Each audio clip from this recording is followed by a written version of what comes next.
Yes తెలంగాణలో సవాళ్లు ప్రతి సవాళ్ల పర్వం నడుస్తోంది రాజకీయంగా దానికి సంబంధించి చర్చిస్తున్నాము. ఇందులో భాగంగా కిరణ్ యాదవ్ గారు కాంగ్రెస్ నుంచి, సునీతారెడ్డి గారు బీజేపీ నుంచి, సుబ్రత్ పటేల్ బీఆర్ఎస్ నుంచి అండ్ ఉప్పల లక్ష్మణ్ గారు అనలిస్ట్ మనతో పాటు లైవ్ లో ఉన్నారు. వారితో మాట్లాడుతూ ఉన్నాం.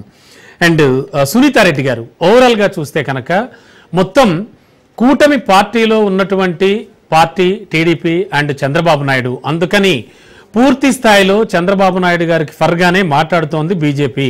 అందుకే బీజేపీ ఏం పట్టించుకోవట్లేదు, తెలంగాణ నుంచి నీళ్లు ఆంధ్రాకి వెళ్ళిపోతున్నా కూడా మాట్లాడట్లేదు అని అంటున్నారు. ఏమనిపిస్తోంది, ఏం చెప్తోంది బీజేపీ? నమస్తే అండి, ఛానల్ ఉన్న మిత్రులకు, రాజ్ న్యూస్ ప్రేక్షకులకు, మీకు అందరికి గుడ్ ఈవినింగ్ అండి. Yes ma'am. ఇప్పుడు చంద్రబాబు నాయుడుతో, ఆంధ్రప్రదేశ్ తో, ఆంధ్ర ప్రజలతో, ఆంధ్ర కాంట్రాక్టర్లతో, ఆంధ్ర ప్రభుత్వంతో ఇక్కడ నుంచి ఎలా కాంట్రాక్ట్ లో ఉన్నారో ఇప్పుడు మన బ్రదర్ కోపం వచ్చింది. వేరే ఇంకో బ్రదర్ మాట్లాడితే ఆ బ్రదర్ కోపం వచ్చింది, కానీ మేమేం అనమని చెప్పలేదు కదా. కోవర్ట్లు అనగానే కోపం వచ్చింది, మా మీద అనడం ఎందుకు?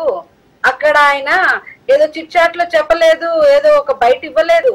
ప్రజా క్షేత్రంలో ఒక వేదిక మీద నుంచి స్వయంగా ఒక ఎమ్మెల్యే మాట్లాడిండు. ఏమని?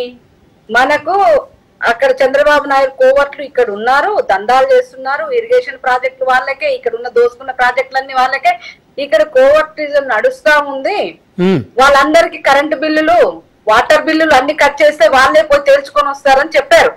అది అందరికి తెలిసిన విషయం. వారికి నచ్చినా నచ్చకపోయినా వారు ఒక వేదిక మీద నుంచి పక్కన వాళ్ళ మంత్రుల ముందల్లే మాట్లాడడం జరిగింది.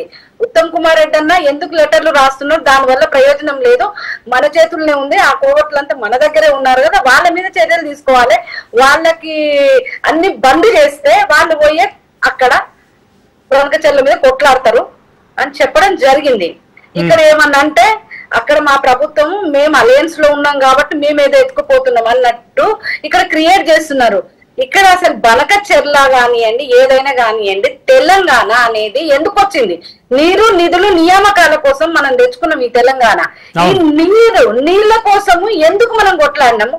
మనం తెలంగాణ రావాలని ప్రతి పౌరుడు ఎందుకు కోరుకున్నారు, ప్రతి ఒక్కరు ఎందుకు కోరుకున్నారు, ప్రాణ త్యాగాలు 1200 మంది ఎందుకు చేస్తున్నారు అనేది ఒక్కసారి ఆలోచన చేయాలి సార్. ఆనాడు ఉన్న మీ నాయకులే కదా సార్ తెలంగాణకు అన్యాయం చేసింది. ఎవరు ప్రభుత్వాలు ఉన్నాయి? ఎవరి ప్రభుత్వంలో అన్యాయం అయిపోయింది తెలంగాణ? మన నీళ్ళు ఎవరు దోసుకపోయినారు?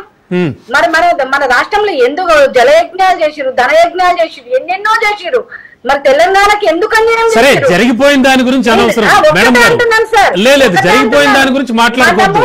ఇప్పుడు బనకచెర్ల విషయంలో కేంద్రం ఏం చేయబోతోంది అనేదే పెద్ద క్వశ్చన్. చెప్పేసినాం సార్. వాళ్ళని ఏమడిగిరు సార్? ఫీజిబిలిటీ రిపోర్ట్ కోసం వాళ్ళు పంపించినప్పుడు కేంద్ర ప్రభుత్వం గానీ, ఇరిగేషన్ శాఖ గానీ, సిడబ్ల్యూసీ గానీ ఏం చెప్పింది? ఇది 4 రాష్ట్రాలకు సంబంధించిన విషయం కాబట్టి చర్చించాలి, సిడబ్ల్యూసీ ముందు చర్చించాలి, ఎందుకంటే ఆ నది పరివాహక ప్రాంతాల్లో ఉన్న 4 రాష్ట్రాలతో కూడా చర్చించాలి, మేము ఏ పర్యావరణ అనుమతులు కూడా ఇవ్వట్లేదు, ఏది ఇవ్వట్లేదు అని వాళ్ళు క్లియర్ గా చెప్పడం జరిగింది. రాజకీయ పబ్బం గడుపుకోవడం కోసము మనం పైనున్నాము, మన నీళ్లు కిందికి పోతున్నాయి, మనకు దమ్ము ధైర్యం ఉంటే మనం ప్రాజెక్టులు కట్టుకొని మనకు వాటా. మరి ఇప్పుడున్న సిచ్యువేషన్ లో మేడం ఒక్క సెకండ్ ఇప్పుడున్న సిచ్యువేషన్ లో ఒకటిసారి నేను ఏ పార్టీ అని అంటలేను, మనకు చేతగాక మన నీళ్లు మనం వాడుకోలేక మనము ఎందుకు నిందలేయాలి చెప్పండి? అదే అంటున్నాను. ఇప్పుడున్న కండిషన్ లో, ప్రెజెంట్ సిచ్యువేషన్ లో ఎవరు పరిపాలన చేసిరు? ఇరు రాష్ట్రాల ప్రతినిధుల్ని కూర్చోబెట్టి లేదా ఇరు రాష్ట్రాల కూర్చోబెట్టి మాట్లాడించే పొజిషన్ లో బీజేపీ ఉందా? మన రేవంత్ రెడ్డి గారు ఏం చెప్పారు సార్?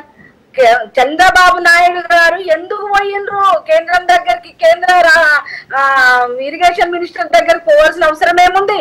మేమిద్దరం మాట్లాడితేనే తేలిపోతుంది కదా, మేమిద్దరం కూర్చొని మాట్లాడతాము అనేది ఎవరు చెప్పారు? స్వయంగా మన ముఖ్యమంత్రి గారు చెప్పారు. ఇద్దరు ముఖ్యమంత్రులు కూర్చొని తేల్చుకుంటే అయిపోతుంది అని వారే చెప్పిన సందర్భం. అసలు వారిద్దరు కూర్చుంటే మనము కేంద్ర ప్రభుత్వంగా అసలు ట్రిబ్యునల్స్ ఉన్నాయి మనకు. తెలంగాణ బీజేపీ ఏం చెప్తోంది? బనకచెర్ల ప్రాజెక్టు ఏపీ నిర్మించుకోవడం కరెక్టేనా కాదా?